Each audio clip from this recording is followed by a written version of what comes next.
शहापूर पोलिसांची धडाकेबाज कामगिरी। 30 एप्रिलला मुंबई नाशिक महामार्गावर शहापूर तालुक्यातील उंबरखांड जवळ महामार्गालगत एक अनोळखी तरुणाची हत्या करून त्याचा मृतदेह या ठिकाणी फेकण्यात आला होता।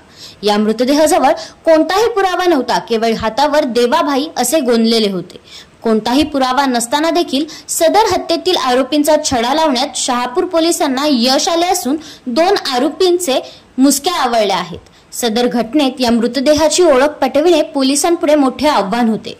शहापूर पोलीस ठाण्यात गुन्हा रजिस्टर 132/2025 BNS कायदा कलम 103 व इतर प्रमाणे गुन्हा दाखल करण्यात आला होता।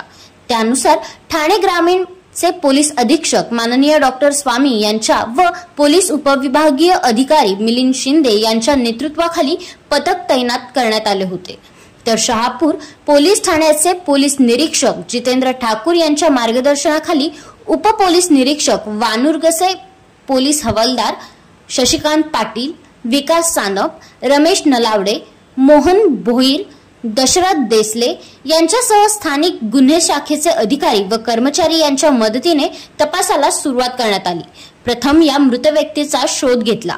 सदर मृत व्यक्ती ही नाशिक जिल्ह्यातील सिन्नर येथील पांडुर्ली गावातील रहिवासी असल्याचे समोर आले आहे। त्या अनुषंगाने पोलीस पथक मयत अशोक मध्ये वया अंदाजात 30 वर्षे यांच्या पांडुर्ली गावी रवाना झाले। घरी अधिक तपास केला असता याच गावातील वसीम बालम पठाण व राहुल संजय गुंजाळ असे दोघांना ताब्यात घेतले असून सदर हत्या प्रेम प्रकरणातून करण्यात आली असल्याची कबुली मिळाली आहे। पुढील तपास शहापूर पोलीस अजून करीत आहेत।